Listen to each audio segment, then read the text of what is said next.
안녕하십니까. 이번 시간에는 영지주의 이단을 가장 체계적으로 반박했던 교부인 리옹의 성 이레네오스를 살펴보도록 하겠습니다. 먼저 짤막한 이분의 생애를 좀 보게 되면은, 이레네오스 교부는 130년경 스미르나에서 태어나셨다고 추정됩니다. 스미르나 하면 여러분 생각나시는 분이 있죠? 사도 교부 중에 성 폴리카르푸스입니다. 성 폴리카르푸스는 사도 요한의 제자였죠. 그러니까 어떤 면에서 보게 되면은 리옹의 이레네우스는 요한 그 제자들 중에 이제 3세대의 주교라고 보면 될 것 같습니다.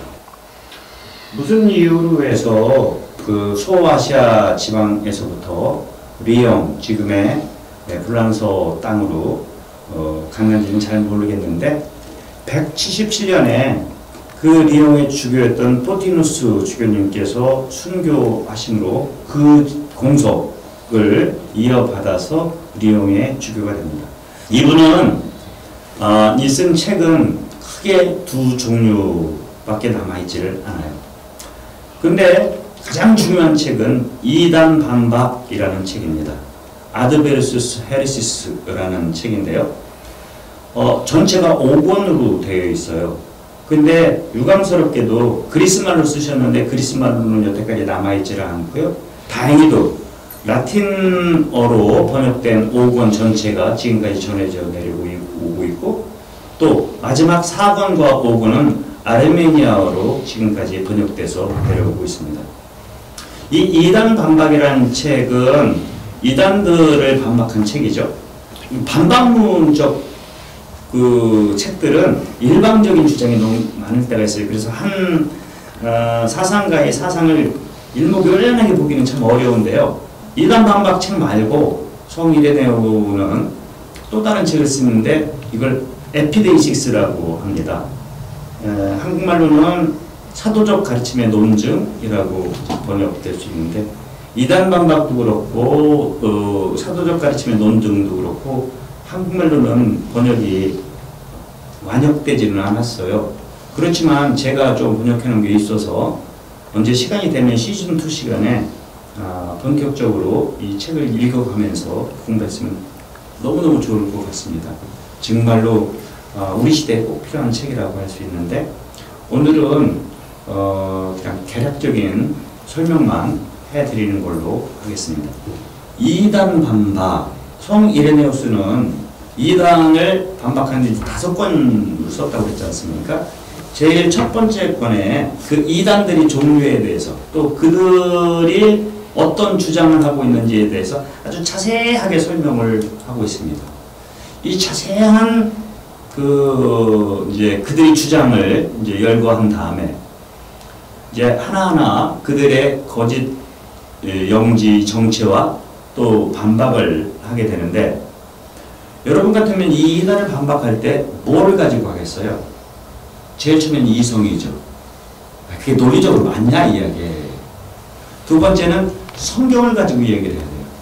성경에 그렇게 돼 있지 않잖냐. 근데 문제는 이 영지주의자들 역시 성경을 이용하고 있다는 점입니다. 단 자기들이 생각하는 대로 성경을 해석하고 있다는데 문제가 있고, 더 큰 문제는 자기들 나름의 성경을 또 만들었다는 데 더 큰 문제가 있게 되는 거예요. 그러니까 그들을 반박하는데 이성과 성경만으로는 되지가 않는 거예요. 그러니까 이는 그 1권에서 이렇게 이단들을 소개하면서 바로 이어서 뭐를 소개했냐면은 역대 로마 교황님들의 계승, 베드로, 리노, 클레토스, 클레멘스 이렇게 쭉 그 계상의 계보를 목록화시켜주고 있습니다. 왜? 바로 이들을 근거로 해서 이단을 공격할 수 있다고 믿었던 것이죠. 영지주의는 뭐죠? 구원이라는 것은 영적인 깨달음을 통해서 이루어진다는 거 아닙니까? 영적인 깨달음이라는 건 뭐냐면 내 안에 있는 영적인 요소를 아는 거예요. 그걸 그노시스, 그리스 말로 이걸 안다라는 거예요. 한국말로는 영지, 영문할 때 영자를 쓰거든요. 지자는 안다는 거고요. 영적으로 안다라는 건데 사실은 그냥 깨달음이에요. 그냥 우리가 깨달음하고 좀 헷갈릴까봐 한국말로는 영지라고 이제 번역을 하게 되는데 그냥 깨달음이에요. 깨달음. 어느 날 갑자기 그리스도를 통해서 내가 확 깨달으면은 이제 구원이 시작됐다. 이렇게 이야기를 하는 거예요. 그리고 그 근거를 여러 가지 성경적 근거를 통해 가지고 설명을 하는 거죠. 그리고 그 주축이 되는 토대는 지난 시간에 발렌티누스 파의 그 체계를 통해 가지고 이제 설명을 하게 되는 건데, 이러면은 역시 알에 대해서 얘기해. 맞다. 구원은 알을 통해서 이루어지는 거다. 요한복음에 그런 부분이 나와요. 영원한 생명은 한 분이신 아버지를 아는 것과 그분이 보내신 그 아드님을 아는 것, 이게 구원의 시작. 이렇게 이야기하고 있거든요. 거기서도 똑같은 단어입니다. 그노시스.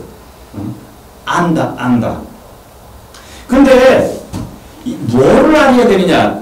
이거에 따라서 참영지와 거짓 영지가 이루어진다. 맞다. 우리도 이 참 암을 통해서 구원되는 것이다. 그런데 니들이 생각하는 그런 거짓 암하고는 틀리다. 거짓 영지하고는 틀리다. 참 영지. 제가 요 중요한 부분이라 제가 번역한 거 좀 읽어볼게요. 진정한 인식, 즉 참 알은 사도들의 가르침을 내용으로 한다. 잘 보세요. 참 우리도 알긴 알아야 되는데 그 쓸데없는 신화 이런 거 필요 없어. 뭐? 사도들의 가르침. 사도들의 가르침을 뭐라고 하냐면 이거를 유식한 말로 캐리그마라고 합니다. 캐리그마는 뭐냐면은 사도들이 첫 번째로 선포했던 복음의 내용이에요. 그건 뭐냐? 예수님께서 너희는 세상 끝까지 가서 복음을 선포하라는 그 내용이에요. 복음의 핵심이죠. 이것을 아는 거? 그래. 이것이 구원의 시작이지. 오케이. 근데 이 사도들이 가르친 내용은 어디에 있느냐? 온 세상에 퍼져 있는 교회 안에 이 사도들이 가르침이 있습니다. 즉, 너희들은 교회 바깥에 있기 때문에 너희들은 참 알맹이인 사도들이 가르친 너희들은 가지고 있지 않아. 이 이야기를 하고 있는 거예요. 사도들이 모든 지역에 교회를 위탁한 주교들의 계승 위에 토한 그리스도의 몸에 날인을 받은 가르침입니다. 이렇게 이야기를 하고 있어요. 굉장히 중요하죠. 주교들. 이게 뭐냐면은 이거를요, 수체시오 아포스톨로rum이라고 얘기를 해요. 사도들로부터 이어지는 계승이라는 거예요. 그 계승은 뭐냐면은 주교가 주교로, 사도들이 주교에게, 주교가 주교, 주교가 주교, 주교주. 합법적인 주교의 계승에 의해서 뭐가 전승됐냐? 뭐가 전승되냐면 사도들의 제일 처음에 선포했던 그 캐리그마, 사도들의 가르침의 핵심이 전달되어 내려오고 있다라고 얘기를 하는 거예요. 니들이 그렇게 뭐 하는 비밀스러운 그런 계시는 없어. 애시당초부터. 원래 계시는 공적으로 예수님께서 사도들에게 다 말씀하신 것이고, 그 사도들이 그에게 말씀하신 일부는 기록됐고, 일부는 사도들에 의해서 입으로 주교들의 계승에 의해서 합법적인 서품에 의해서 지금까지 내려오고 있어. 그것을 통해서 우리는 진리에 다다를 수 있고 참 진리를 인식할 수 있어. 이렇게 이야기를 하고 있습니다. 조금만 더 읽어볼게요. 이 진정한 인식은 참된 깨달음이죠. 너희들처럼 거짓 깨달음이 아니라 참된 깨달음은 성경이 그 어떠한 조작도 없이 보존되어 있음을 보증하면서 우리에게까지 이르렀다는 전제가 필요하다. 이렇게 얘기를 해요. 무슨 이야기냐면은 성경이 온전히 니들처럼 막 그걸 각색하고 왜곡하고 첨가하고 니들이 입맛에 따라 고치고 심지어는 쓰기도 하고 이런 건 성경 아니다. 사도들부터 계속 온 그 진짜 성경, 정경이죠. 정경 안에 이 참 깨달음의 내용들이 있고 그것을 통해서 우리는 참 인식에, 영지에 이를 수 있다. 이렇게 이야기를 하고 있는 거예요. 어떤 속임수도 없이 성경을 대하며 성경에 준거를 하여야만이 진정한 인식에 이를 수 있다. 라고 얘기를 하고 있습니다. 그리고 더 재미난 것은 더 중요한 것은 성령 안에서만이 우리는 성경을 정당하면서도 알맞게 해석할 수 있다. 니들처럼 성경 아무렇게나 해석해서는 안 된다. 이렇게 얘기를 하고 있어요. 그 성경을 해석하는 기준을 뭐라고 얘기를 하냐면은 트라디시오 아포스톨리카라고 해요.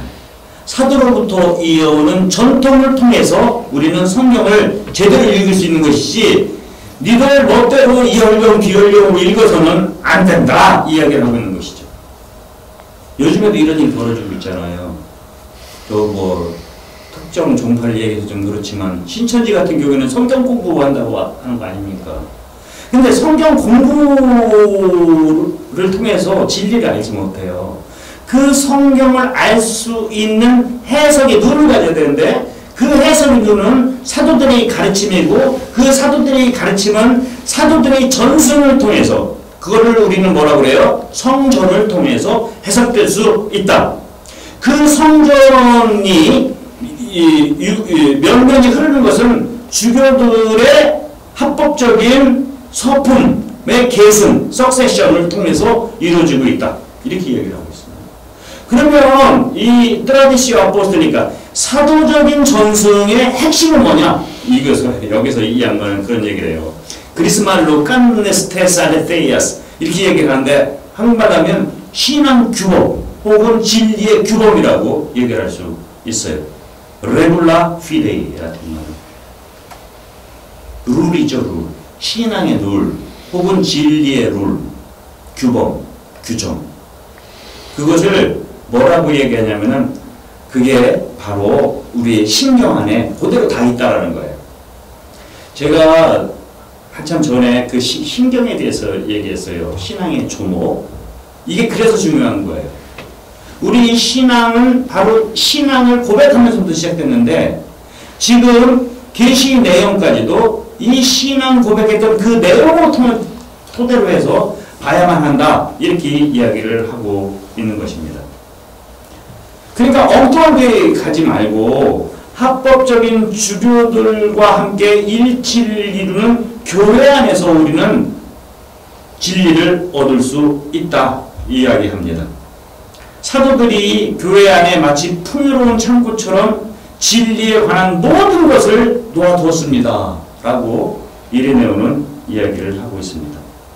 그리고 그 교회 안에 있는 진리는 어떻게 되는 거냐? 교회 안에 있는 전승과 진리에 대한 가르침은 이와 같이 이제 앞에 설명한 내용이죠. 이와 같이 서품과 오르드나시오, 서품과 계승, 이제 주교의 계승이죠. 주교직의 계승을 통해서 사도들로부터 시작되어 우리에게까지 이르고 있습니다. 이렇게 설명을 하고 있습니다. 그리고 성경에 나오는 거 이제 그 뭐죠?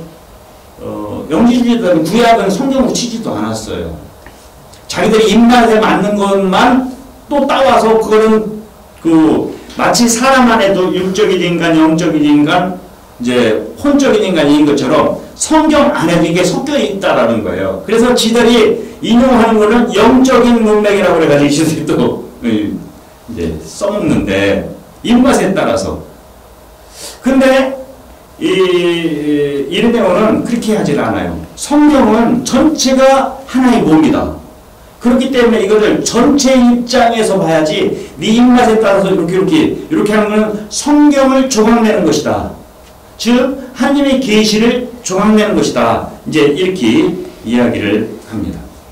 그러니까 제일 처음에 이가 따졌던 것은 계시 근원이 어디서부터 시작하느냐. 성경인데 그 성경을 읽을 수 있는 건 니들 하듯이 그냥 마음대로 이렇게 니들 입맛에 따라서 봐서는 안 된다. 이렇게 이야기를 하고 있는 거예요. 인간에 대해서도 이레네오는 혼적 인간, 영적 인간, 물질적 인간 이렇게 나뉘고 영적 인간만 구원의 대상이라고 하는데 택도 없는 소리다. 이렇게 이야기를 해요. 그러면서 이제 창조 얘기를 거슬러 올라갑니다. 이레네오에 있어서 이 창세기는 굉장히 중요해요. 인간의 조름성은 하나님의 모상성 때문에요.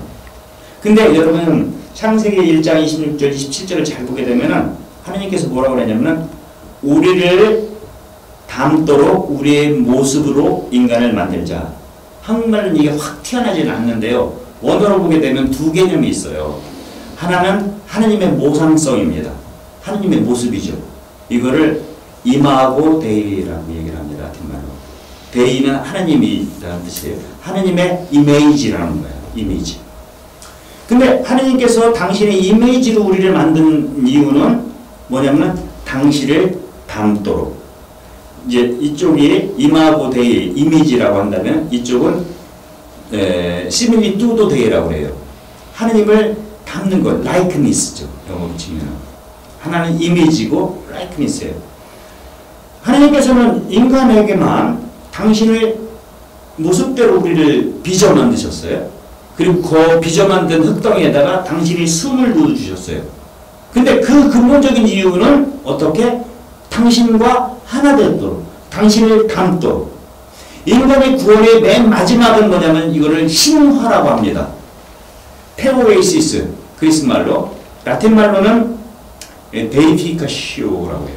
영어로도 데이피케이션이에요. 우리가 하느님처럼 되는 거예요. 하느님을 완전히 닮는 거예요. 이게 구원인 거예요. 그렇기 때문에 우리의 영원한 생명은 하느님과 온전히 하느님의 생명 안에 참여하는 것이고, 이 방법은 하느님께 온전히 휘담겨서 내가 하느님이 되는 겁니다. 이게 이레네오가 생각하는 구원이에요. 근데 이 구원이 되기 위해서 인간은 어떻게 된 거냐? 인간은 태초에 뭐예요? 당신의 모습으로 지어진 겁니다. 이러면은 이렇게 이야기를 합니다. 인간은 빚어진 물질적 존재예요. 근데 그 물질 안에 하나님께서는 혼을 불어넣으셔서 인간의 생명을 주셨고, 이 혼을 통해서 인간에게 영을 불어넣어 주셨다는 거예요. 그렇게 만들어진 게 뭐다? 인간입니다. 그리고 그 인간들이 살 수 있는 삶의 공간이 뭐죠? 에덴. 에덴은 기쁨이라는 뜻이거든요. 그 기쁨에 인간이 창조된 거예요. 그런데요, 여기서 범죄를 하죠. 그 인간 아담이. 범죄를 하게 되면서 인간의 유사성이, 그러니까 아담은요, 완전히 구원된 상태가 아니고 에덴 동산이 우리가 있어야 될 곳이 아닙니다. 여기는 창조의 시작이에요. 아담은 막 태어난 아기와 같아요. 아담은 계속해서 하느님으로부터 배워가면서 자기가 이제 아기가 크고 청소년이 되고 어른이 되고 노년이 되고 완성되는 것처럼 아담은 계속해서 커져야만 하는 거예요. 이레네오에 있어서 이 구원은 이 에덴 동산에서의 회복이 아닙니다. 그것을 뛰어넘는 하느님과 일치해요. 그런 차원에서 보면 아담은 아직도 어린애예요. 그래서 아담이 지은 죄는 뭐예요? 당연히 있을 수 있는 일이라고 얘기를 합니다. 왜? 어린애가 걷다가 넘어지는 건 너무나 당연하니. 어린애가 이게 불 만지다가 뒤는 걸, 한 번 뒤면 그 다음부터는 어떻게 돼? 불 안 만지겠지. 이게 이레네오의 낙관론이에요. 영지주의는 이 세상의 악과 선을 구분하려고 했는데, 이레네오는 그 악마저도 하느님의 구원 역사 안에서, 이레네오에게서 이 하느님의 구원 역사를 뭐냐면 오이코노미아라고 합니다. 하느님의 구원 경륜이라고 한국말로는 번역해요. 히스토리아 살루티스. 그러니까 구원의 역사. 아까 얘기했죠. 영지주의자들에게서는 역사는 의미가 없어요. 그런데 이레네오는 이 역사의 과정을 통해서 인간은 전체적으로 성장해 나가는 거예요. 넘어질 수도 있고 다시 일어날 수도 있고, 그러다 또 넘어질 수도 있고 다시 일어날 수도 있고, 상관없어요. 그렇지만 인간은 비록 범죄로 인해서 하느님과 닮고 하느님을 직접 이렇게 말을 나눌 수, 유사함이 상실됐지만 모상이 남아있기 때문에 하느님의 모상성이 인간 안에 이거는 지워지지 않습니다. 이게 인간의 존엄성의 근거인데, 이 모상성 때문에 하느님을 향해서 계속해서 발전해 나갈 수 있다라는 얘기예요. 이게 이레네오가 바라보는 인간의 근본적인 뭐라고 그럴까요? 존엄성이라고 얘기할 수 있고, 인간의 정체인 거예요. 재미난 얘기 좀 해볼까요? 인간이 범죄를 한 다음에 옷을 해 입잖아요. 첫 번째 옷. 그게 뭐죠? 무슨 이파리로? 무화과 이파리라는 거예요. 무화과 이파리는 뭐죠? 뾰족뾰족하거든요. 그래서 아담은 자기 범죄를 속죄하기 위해서 그걸 해 입고, 근데 그걸 벗기죠. 하느님이. 그리고 뭐해? 아주 가죽 옷을 입히잖아요. 가죽 옷. 인간의 육신은 회개를 위해서 있는 것이 아니라는 겁니다. 하나님의 영광을 위해서 되는 거죠. 인간에게 있어서 육은 굉장히 중요해요. 이 육을 통해서 하나님을 보게 되는 게 마지막 구원입니다. 여러분, 우리도 눈이 있죠. 그리고 그 개도 눈이 있고 소도 눈이 있어요. 근데 똑같은 눈이 아니에요. 우리 눈은 하나님의 모상으로 빚어진 눈이에요. 그렇기 때문에 이 눈은 어떻게 되는 거냐면은 어떻게 돼? 이 눈이 영적으로 변화돼요. 그렇다고 해서 육이 영으로 바뀌는 게 아니고 영적인 육이 되는 것이죠. 구원의 상태에서는. 그때 이 영적인 육은 하나님을 직접 볼 수 있게 되는 거예요. 개 눈은 안 보입니다. 이게 사람의 눈과 개의 눈의 차이인 거예요. 눈뿐만 아니고 우리의 모든 이 육신은 천당에 가도 그대로 있어야만 하는 거예요. 이 손으로 하나님을 만질 수 있는 거죠. 그렇지만 이 손은 영적으로 변화된 몸이 되는 겁니다. 그렇기 때문에 이 세상에 사는 이 육을 우리는 함부로 대해서는 안 된다는 것이죠. 우리 눈으로 하나님을 볼 것이고 우리 혀로 하나님을 찬미할 것이고 우리 손으로 똑같은 동일한 인간이 구원되는 것입니다. 이거는 굉장히 재밌어요. 인간은 계속해서 하나님의 구약이라는 긴 교육 과정을 통해서 그 태초에 쓰러졌던 아담이 성숙대에 가는 거예요. 예언자와 율법서를 통해 가지고 계속해서. 그러다가 결정적으로 예수님이 이 땅에 오신 거에서 말씀이 이 땅에 오셨죠. 그렇지만 더 재미난 것은 구약에서 계속된 하나님의 교육은 바로 이 말씀, 육화되기 이전에 하나님의 아드님을 통해 가지고 계속된 교육이었다라고 얘기해요. 왜? 이레미야에게 있어서도 하나님 아버지는 절대 불과 초월적인 존재예요. 그분은 아드님을 통해서만 이 땅에 표현할 수 있습니다. 그래서 그 아들은 아버지에 대한 척도, 맨수라, 척도이고 표현입니다. 구약 성경에 나오는 모든 내용들은 아들의 현현이에요. 보이지 않는 아버지가 아들을 통해서 모세에게, 아들을 통해서 아브라함에게, 예언자들을 통해서 아들의 말씀이 전달된 거예요. 그리고 그분을 통해서 하나님을 희미하게 볼 수 있었죠. 희미하게 보였던 그분이 우리 육 안으로 실제 들어오신 이게 구원의 가장 핵심적인 이제 출발점이라고 할 수 있습니다. 여러분, 제일 처음에 인간은 하나님의 모상이라고 그랬죠. 그럼 뭐예요? 하나님의 모습대로 지어진 거예요. 이걸 뭐라고 그러냐면은 모상의 모상이거든요. 모상의 모상. 하나님이 우리의 모상이에요. 그리고 그 모상의 모상으로 우리가 지어진 거죠. 근데 그 모상을 볼 수가 없었습니다. 말씀의 형태로 파편적으로 주어졌는데 그 보이는 모상이 이 땅에 오셔서 직접 당신의 입으로 우리에게 가르쳤다. 그래서 예배에 있어서 이 육화 사건은 결정적인 사건입니다. 그 에페소서 1장 10절에 만물이 그리스도 안에서 그분을 머리로 하여 하나가 되었다라는 게 있어요. 여기서 그리스 말로 이걸 아난케팔라이오시스라고 얘기를 합니다. 제가 좀 그리스 말에서 죄송한데 라틴 말로는 레카피툴라시오라고 얘기해요. 번역이 어렵습니다. 레카피툴라시오. 레는 다시, 까푸타는 머리예요. 주님을 머리로 해서 하나가 되었다. 다시 에페소서 1장 10절을 여러분 잘 읽어보면 만물이, 세상의 모든 것들이 그리스도 안에서 그분을 머리로 하여 하나가 되었습니다. 이게. 그래서 이것을 우리 한국의 신학자들은 수렴이라고 얘기를 해요. 그리스도를 머리에서 하나가 되었다. 그게 뭐냐면은 예수 그리스도 안에 아담부터 시작했던 모든 인간들이 다 그리고 예수 그리스도 안에 앞으로 세상 종말까지 있을 모든 인간들이 이 새로운 아담인 예수 그리스도를 통해서 구원이 새롭게 시작되었다. 이렇게 얘기를 하는 거예요. 모든 역사, 그러니까 육화를 기점으로 한 이전, 구약, 그리고 이후 예수 종말까지 이 모든 인간들이 구원이 수령되었다. 소집되었다. 이런 차원에서 수령이라고 번역도 하고요. 또 처음에 인간을 창조하실 때 당신이 세우신 계획이 비로소 첫 번째 계획은 착오가 있었죠. 왜? 아담이 지은 범죄로 인해서.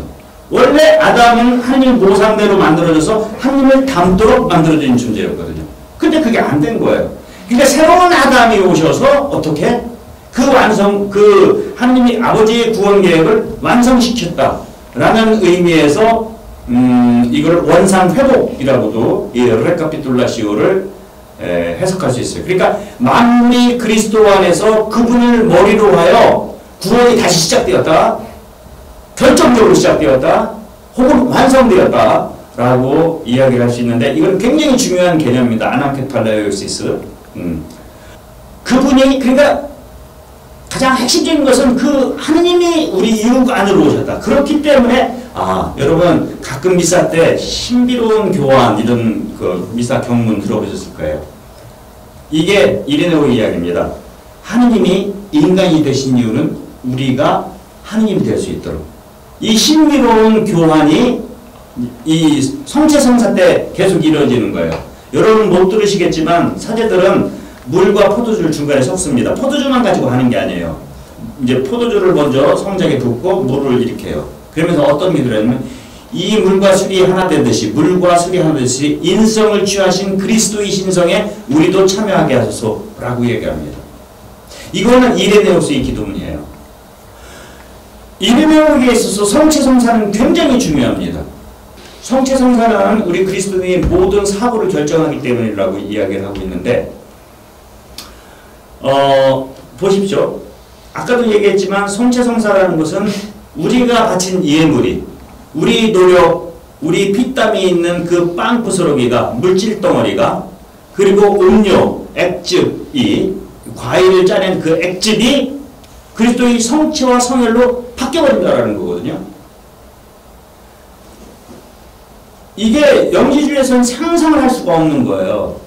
우리들이 구체적인 역사 속에서의 삶의 조각들이 구원의 도구로 사용된다는 거거든요.